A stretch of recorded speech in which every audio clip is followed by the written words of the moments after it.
ഇങ്ങനെ പോയാൽ കുത്തുവാള എടുക്കേണ്ടി വരും. എൻ്റെ കാര്യമല്ല കേട്ടോ.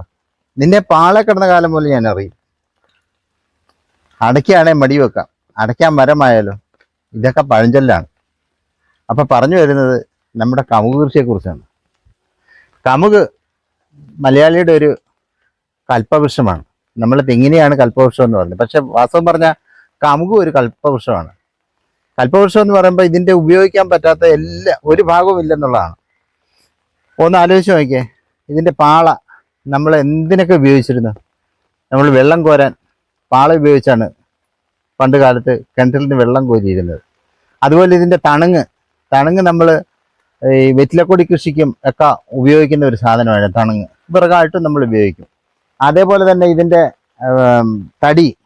തടി നമ്മുടെ വീട് പണിയാൻ വേണ്ടി ഉപയോഗിച്ചിരുന്നു. കഴുക്കോലൊക്കെ ഉണ്ടാക്കാൻ ഉപയോഗിച്ചിരുന്നത് ഇതാണ്. അത്തരത്തില് പിന്നെ പഴയ കാലത്ത് നമ്മൾ ഫർണിച്ചറൊക്കെ ഉണ്ടാക്കുമ്പോൾ ഇതിന്റെ അലക് ആണിയാക്കിയിട്ട്, നമ്മൾ അന്ന് ഇരുമ്പാണിയല്ല ഉപയോഗിക്കുന്നത്, അലകിന്റെ ആണി. അലകെന്ന് പറഞ്ഞാൽ ഈ കമുകിന്റെ തടിയാണ്. ഇത് ഉപയോഗിച്ചുകൊണ്ടാണ്, ഈ അലക് ഉപയോഗിച്ചുകൊണ്ടാണ് നമ്മൾ ഈ തടി ഉപയോഗിച്ചുകൊണ്ടാണ് തേങ്ങ പൊതിക്കാനുള്ള പാരയുണ്ടാക്കിയിരിക്കുന്നത്. എന്തിന്? കൂന്താലി, മമ്മട്ടി തുടങ്ങിയ കാർഷിക ഉപകരണങ്ങളുടെ എല്ലാം പിടി ഒരു കാലത്ത് നമ്മുടെ ഈ കവുങ്ങിന്റെ അലക് വെച്ചായിരുന്നു, തടി വെച്ചായിരുന്നു. ഇതിന്റെ വേര് ആയുർവേദ ഔഷധങ്ങൾ ഉപയോഗിക്കുന്നുണ്ട്. പിന്നെ അടയ്ക്കയുടെ കാര്യം പറയാനില്ല. അടയ്ക്കാന്ന് പറഞ്ഞ നമ്മൾ ഒരു വലിയ ഗുരുദക്ഷിണ കൊടുക്കാൻ അടയ്ക്കയും വെറ്റിലയും കൂടിയാണ്, നമ്മൾ പഴുത്തടക്കയും വെറ്റിലയും കൂടിയാണ്. അങ്ങനെ മലയാളിയുടെ ജീവിതവുമായിട്ട് ബന്ധപ്പെട്ട് വളരെ സജീവമായിട്ടുള്ളൊരു വിളയാണ്. ഏത് കാലത്തും നല്ല വില, ഇപ്പോഴും നല്ല വില, അടയ്ക്കയ്ക്ക് നല്ല വിലയുണ്ട്. അപ്പോൾ അടയ്ക്കയും നമുക്ക് നല്ലൊരു കൃഷിയായിട്ട് നമ്മുടെ പറമ്പുകളിലൊക്കെ മടക്കി കൊണ്ടുവരാം. തീർച്ചയായിട്ടും നമ്മുടെ അടയ്ക്ക കൃഷിയിൽ വളരെ പുഷ്കരമായ ഒരു കാലമുണ്ടായിരുന്നു.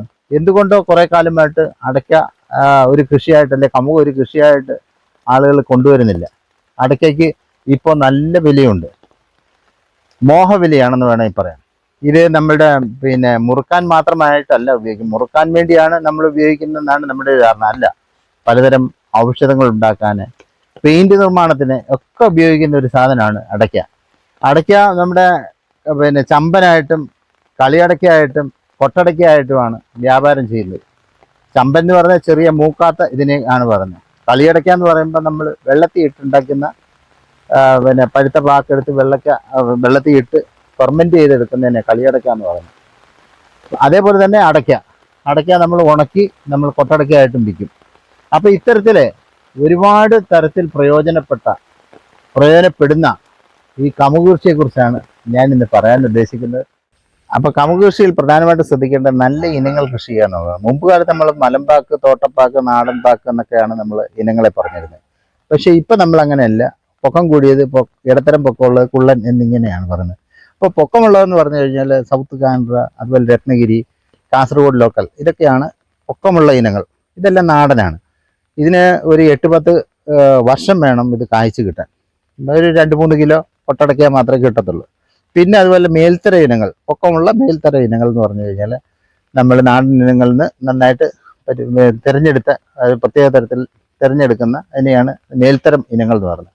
അപ്പം ശ്രീമംഗള, അതുപോലെ തന്നെ സ്വർണ്ണമംഗള, മധുരമംഗള, അതുപോലെ തന്നെ മോഹിത് നഗർ എന്നൊക്കെ പറയുന്ന കുറേ ഇനങ്ങളുണ്ട്. ഇതാണ് നമ്മുടെ ഇടത്തരമല്ല, പൊക്കമുള്ള മേൽത്തരം ഇനങ്ങൾ. ഇത് പറഞ്ഞ പോലെ 4-5 വർഷം കൊണ്ട് കായ്ക്കും. പിന്നെ ഒരു 3-3.5 കിലോ ഒക്കെ കൊട്ടടയ്ക്കാൻ കിട്ടുന്നതാണ്.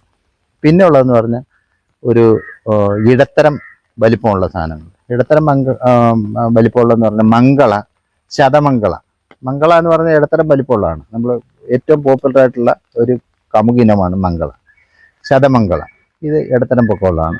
അതും 4-5 വർഷം കൊണ്ട് കായ്ക്കും. ഇത് 3-3.5 കിലോ ഒക്കെ കൊട്ടടയ്ക്കാൻ കിട്ടും.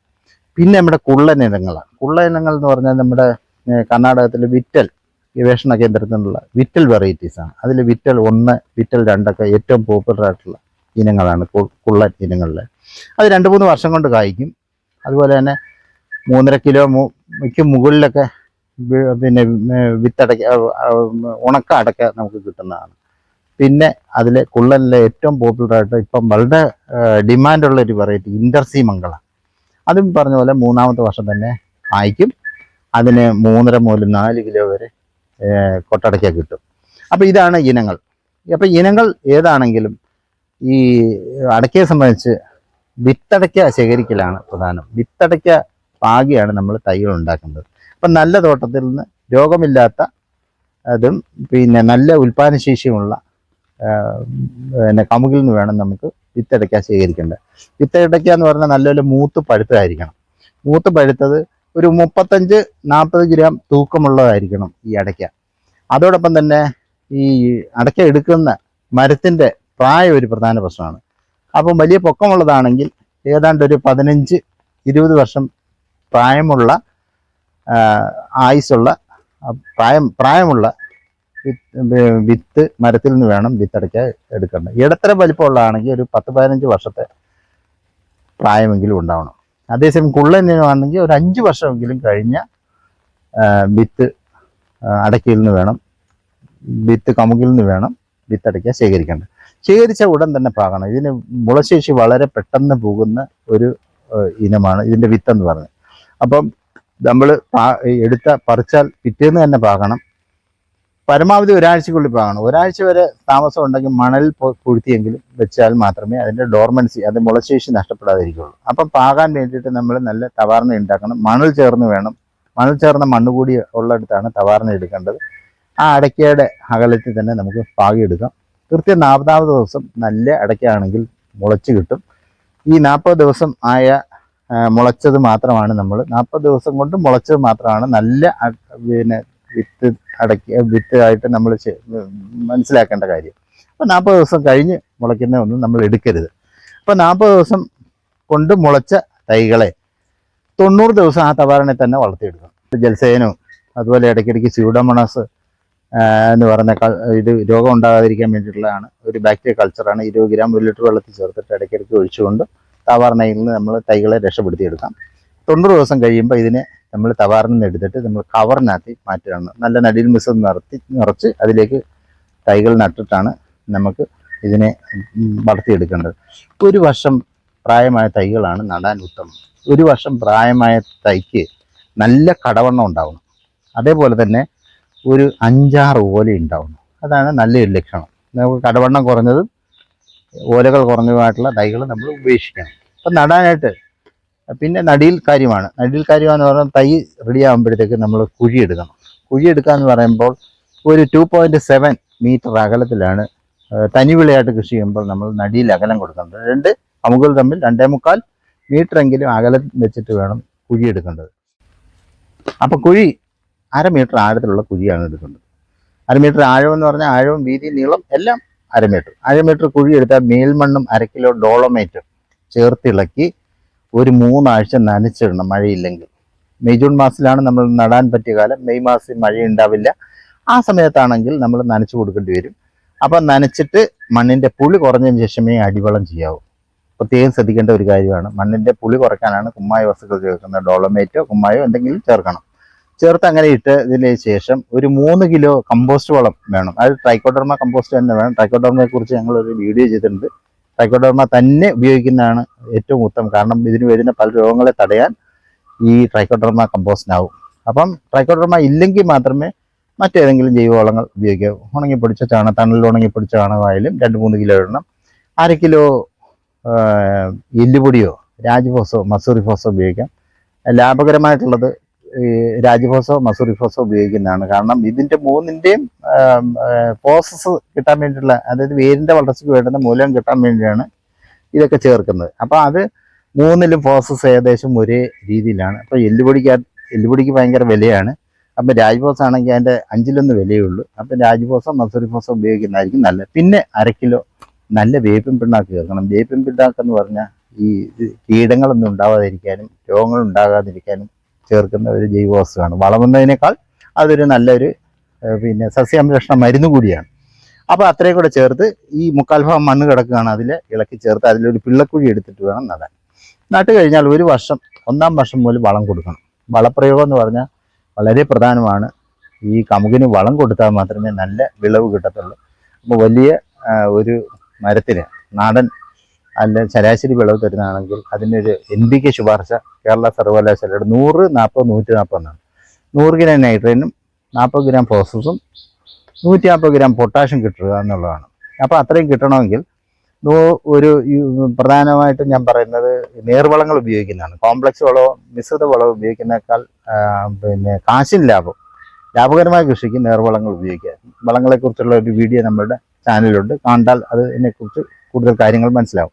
അപ്പം യൂറിയാണ് ഉപയോഗിക്കുന്നതെങ്കിൽ 100 ഗ്രാം നൈട്രേൻ കിട്ടാൻ യൂറിയാണ് ഉപയോഗിക്കുന്നതെങ്കിൽ യൂറിയ ചാക്കിൽ എഴുതിയിട്ടുണ്ടാവും 46% നൈട്രേൻ ഉണ്ടെന്ന്. എന്ന് പറഞ്ഞാൽ അതിനൊരു 1 കിലോ വാങ്ങിച്ചാൽ 460 ഗ്രാം നൈട്രേൻ ഉണ്ടെന്നാണ്. 100 ഗ്രാം വാങ്ങിച്ചാൽ 46 ഗ്രാം. അപ്പം നമുക്ക് 100 ഗ്രാമാണ് ഒരു കമുകിന് വേണ്ടത്. അപ്പം 100 ഗ്രാം കിട്ടാൻ വേണ്ടിയിട്ട് ഒരു 200 ഗ്രാം യൂറിയ എടുത്താൽ 46 92, പിന്നെ ഒരു 8 ഗ്രാം, ഒരു 10-20 ഗ്രാം കൂടെ എടുത്തു കഴിഞ്ഞാൽ കമുകിനുള്ള നൈട്രേനായി.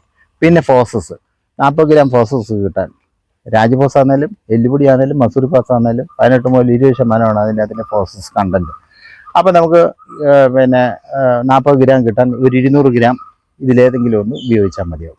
പിന്നെ 150 ഗ്രാം പൊട്ടാഷ് കിട്ടാൻ മ്യൂറേറ്റ് ഓഫ് പൊട്ടാഷ്, ആ ചാക്കിൻ്റെ പുറത്ത് 60% പൊട്ടാഷ് എന്ന് പറഞ്ഞ മൂലകം ഉണ്ടെന്നാണ്. അപ്പം ഒരു 100 ഗ്രാം വാങ്ങിച്ചാൽ അതിനകത്ത് 60 ഗ്രാം പൊട്ടാഷ് എന്ന് പറയുന്ന മൂലകമുണ്ട്. അപ്പം നമുക്ക് വേണ്ടത് 140 അപ്പോൾ 200 ഗ്രാം വാങ്ങിച്ചാൽ 120 ഒരു 50 ഗ്രാം കൂടെ 250 gram potash muriate of potash വാങ്ങിച്ചാൽ ഒരു കമുകിനുള്ള വളമായി. പക്ഷേ ഇത് ഒരുമിച്ചല്ല കൊടുക്കേണ്ടത് കേട്ടോ, പല തവണകളായിട്ട് കൊടുക്കണം. ജൈവവളങ്ങൾ ഒരുമിച്ച് കൊടുക്കാം, പക്ഷേ ഈ പറഞ്ഞ നൈട്രേൻ ഫോസ്ഫറസ് പൊട്ടാഷ് വളങ്ങൾ പല തവണകൾ കൊടുക്കുന്നതാണ് ഈ കമുകിന് എത്രയും വേഗം ഇത് നന്നായി കിട്ടാൻ വേണ്ടിയിട്ട്. അല്ലെങ്കിൽ വളം ഇട്ട് കഴിഞ്ഞാൽ അതൊക്കെ പല രീതിയിൽ നഷ്ടപ്പെട്ടു പോകും, ലീച്ച് ഔട്ടായി പോകും, മണ്ണിൽ ആഴ്ന്നു പോവും, ഒഴുകിപ്പോവും, അല്ലെങ്കിൽ വോൾട്ടൈൽ ലോസ് ആവിയായി പോവും. അങ്ങനെ പല രീതിയിൽ നഷ്ടപ്പെടാതിരിക്കാൻ നഷ്ടം കുറയ്ക്കാൻ പല തവണയായിട്ട് കൊടുക്കുന്നതാണ് നല്ലത്. അപ്പം ഒരു 2, 3, 4 നിങ്ങളുടെ സൗകര്യം പോലെ എത്ര തവണ വേണമെങ്കിലും ഈ പറഞ്ഞ 250 ഗ്രാം പൊട്ടാഷ്യം, അതുപോലെ തന്നെ 200 ഗ്രാം രാജഫോസും, അതുപോലെ തന്നെ യൂറിയയും ഒക്കെ പല തവണകളായിട്ട് കുറേശ്ശെ ഇട്ട് കൊടുത്താൽ മതി. കുറേശ്ശെ ഇട്ടിട്ട് ചെറുതായിട്ടൊന്നും ചിരണ്ടി മണ്ണ് ഇട്ടാൽ മാത്രം മതിയാവും. പിന്നെ ഈ വളം മാത്രം പോരാ, വേറെയും വളങ്ങൾ വേണം. കമുകിനെ സംബന്ധിച്ച് ഏറ്റവും പ്രധാനമായിട്ട് വരുന്ന ഒരു മഞ്ഞളിപ്പാണ്. ഈ മഞ്ഞളിപ്പ് വരാതിരിക്കാൻ മഗ്നീഷ്യം എന്ന് പറയുന്ന മൂലകമാണ്. ഒരു നല്ല കമുകിന് ഒരു ആണ്ടിൽ 60 ഗ്രാം മഗ്നീഷ്യം സൾഫേറ്റ് എന്ന് പറഞ്ഞ വളം കൊടുക്കണം, നിർബന്ധമാണ് ഈ മഞ്ഞളിപ്പ് ഉണ്ടാവാതിരിക്കാൻ വേണ്ടിയിട്ട്. പിന്നെ വേണ്ടതെന്ന് പറഞ്ഞാൽ പിന്നെ ബോറോൺ, കായ്പൊഴിച്ചിലൊക്കെ ഉണ്ടാവാതിരിക്കാൻ വേണ്ടുന്ന ഒരു മൂലകമാണ് ബോറോൺ. അത് ബോറാക്സ് എന്ന് പറഞ്ഞ വളം കിട്ടും, അതൊരു 20 ഗ്രാം കൊടുക്കണം. അതുകൂടാതെ തന്നെ ഈ പിന്നെ സിങ്കിൻ്റെ ഒരു ഡെഫിഷ്യൻസി ഉണ്ട്. അതായത് ഇതിൻ്റെയൊക്കെ കൊലത്തുമ്പൊക്കെ ഇങ്ങനെ കരിഞ്ഞിരിക്കുന്നത്, അതുപോലെ നാമ്പ് വന്നിട്ട് കരിഞ്ഞൊക്കെ ഇരിക്കുന്നതും ഒക്കെ സിങ്കിൻ്റെ ഡെഫിഷ്യൻസിയാണ്. അപ്പോൾ സിങ്ക് സൾഫേറ്റ് എന്ന് പറഞ്ഞ വളം കിട്ടും, 20 ഗ്രാം കൊടുക്കണം. ഇത് ഒരുമിച്ചല്ല, പല തവണയായിട്ട് പല ഇടവേളകൾ മഗ്നീഷ്യം സൾഫേറ്റ് ഇട്ട് 2 ആഴ്ച കഴിഞ്ഞിട്ട് ബോറോക്സ് ഇടുക, 2 ആഴ്ച കഴിഞ്ഞിട്ട് മറ്റേ സിങ്ക് സൾഫേറ്റ് ഇടുക, ആ തരത്തിൽ കൊടുക്കുക. ഇത് മാത്രമല്ല, കുറേ വേറെയും മൂലകങ്ങൾ വേണം. അതൊക്കെ ജൈവ വളങ്ങൾ ഇടുന്നതിലൂടെ നമുക്ക് കിട്ടും. അപ്പോൾ ആ ജൈവവളങ്ങൾ ഒരു പിന്നെ വലിയ മുതിർന്ന പിന്നെ കമുകിന് 2 മഴക്കാലത്തുമായിട്ട് സ്പ്ലിറ്റായിട്ട് നമുക്ക് ജൈവവളങ്ങൾ ഇട്ട് കൊടുക്കാം. ഒരു 10 കിലോ ട്രൈക്കോഡർമ കമ്പോസ്റ്റ് എങ്കിലും ഒരു തവണ ഇട്ട് കൊടുക്കണം. ഈ കമ്പോസ്റ്റ് ഇടുന്നതിന് തൊട്ട് മുമ്പായിട്ട് മഴക്കാല ആരംഭത്തിൽ നമ്മൾ കുമ്മായി ഇട്ട് കൊടുക്കണം. കുമ്മായി 250 ഗ്രാമെങ്കിലും ഒരു പ്രാവശ്യം ഇട്ട് കൊടുക്കണം. 2 തവണയായിട്ട് 1/2 കിലോ കൊടുക്കാം. അപ്പം അങ്ങനെ കുമ്മായി വിട്ട് 2-3 ആഴ്ച കഴിഞ്ഞിട്ട് വേണം ജൈവവളങ്ങൾ കൊടുക്കേണ്ട. ജൈവവളം മഴക്കാലം കഴിഞ്ഞതിന് ശേഷമേ ഞാൻ ഈ പറഞ്ഞ മറ്റ് വളങ്ങൾ NPK വളങ്ങളും മഗ്നീഷ്യം വളങ്ങളും ഒക്കെ കൊടുക്കാവൂ എന്നും ഓർക്കുക. അങ്ങനെ കൃത്യമായ വളപ്രയോഗം നടത്തണം.